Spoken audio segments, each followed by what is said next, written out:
Welcome to part 7 of our How to Design and Build an Airplane series. In this video, we will be determining if our wing can handle the stresses of flight. As I've mentioned before, there's a lot of information in aircraft design, and I've read almost none of it. However, in this case, I was actually taught this in college and did well in the courses where the structures were covered. My reference book for this part is Vector Mechanics for Engineers Statics by Beer and Johnson.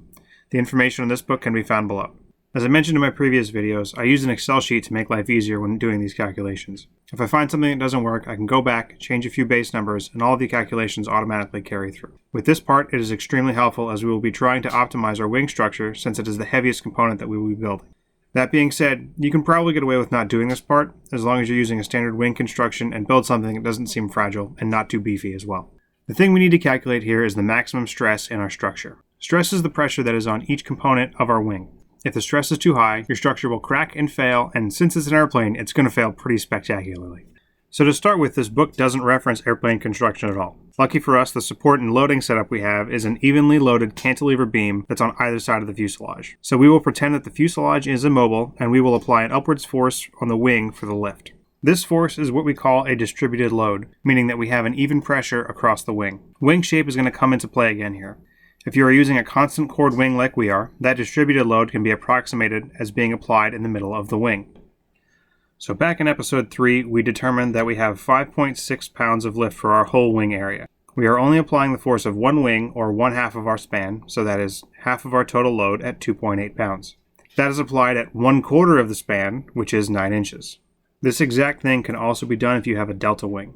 A straight tapered wing would be the next easiest, and the hardest would be an elliptical wing because that would involve calculus to find the equivalent force. I'm sure that can be Googled, but I didn't because I didn't need to. So how do we calculate stress?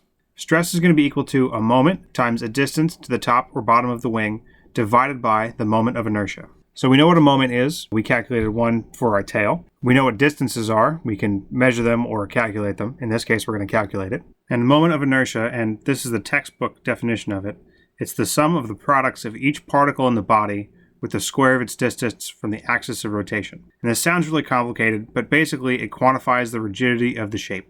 For example, an I-beam has more particles located further from the middle than a plus shape would, and therefore the I-beam is much more rigid than the plus shape. So step 1 is to determine what internal supports we're going to be using in our wing. The, quote, standard configuration is to have a leading and trailing edge spar, an upper and lower main spar located at the thickest part of your airfoil, and a shear web between the upper and lower main spars. The leading and trailing edge spars are mostly there to keep the airfoil shape and to keep the ribs of the wing evenly spaced. If you wanted to try and reduce weight, you could go without them and just use the main spar and use something to keep the ribs in the proper orientation. Since we're going to be trying to bend this wing, we're going to have an internal stress profile of this cross section that looks something like this. Now this shows you that the top is going to be in compression and the bottom is going to be in tension. And the point where it crosses this vertical axis is something we call the centroid, where there is zero stress. Now the centroid is basically the center of area of a geometric shape. It can be found in 1 or 2 dimensions. In this case, we really only need it in the y direction because that's the way we're going to be bending this. But the centroid is basically the center of gravity, but in 2 dimensions, and we don't consider mass at all. We need to determine this because it is required to calculate the moment of inertia, which we need to calculate the maximum stress in our cantilever beam.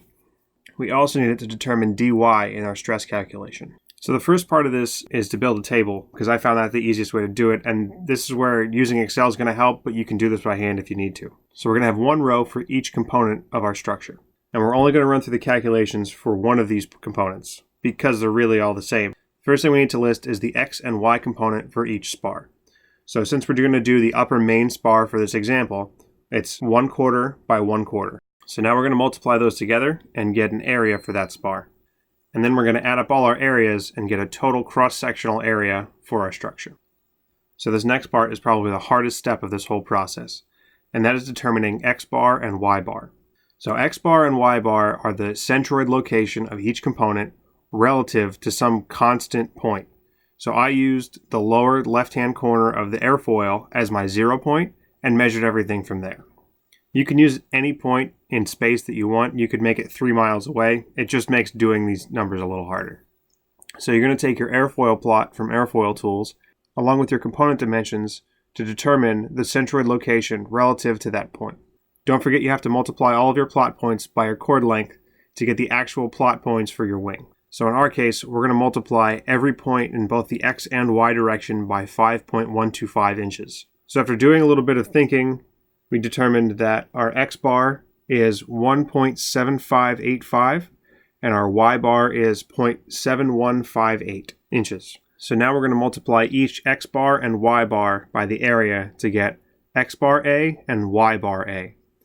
Our x bar A for this bar is 0.1099 and y bar A is 0.0447.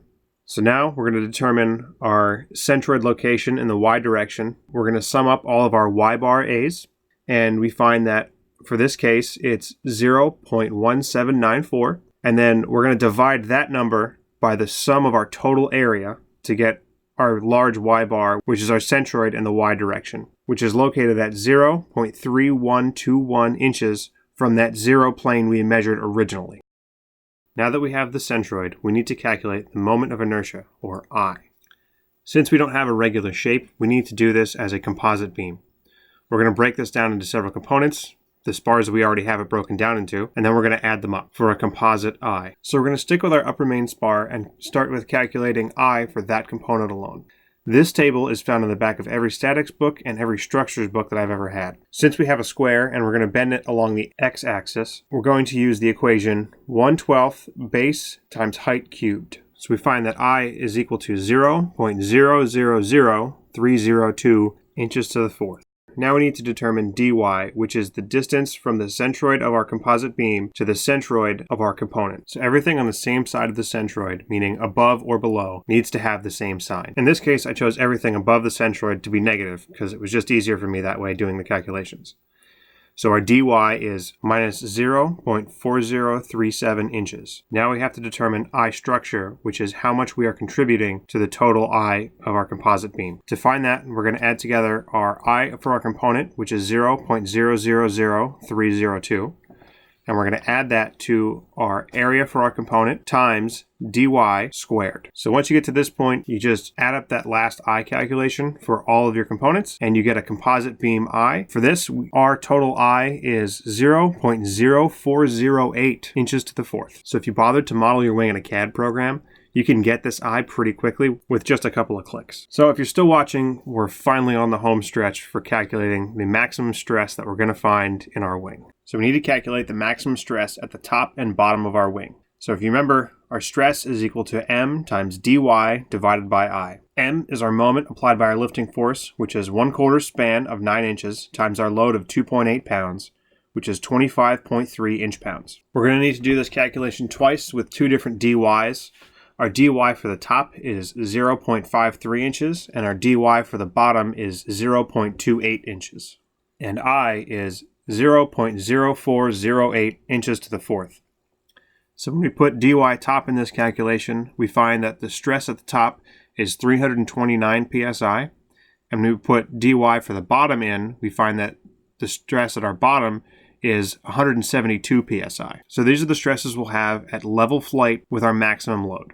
So if we want to actually be able to roll this airplane and go up and down, we're going to need to multiply this by 2 because we're probably going to experience about 2 G's of acceleration during these maneuvers. So on top of that, we also want to include a safety factor, which is basically accounting for irregularities in your material. For most aircraft, they range from about 1.5 to 2. And since I'm expecting to crash, we're going with 2.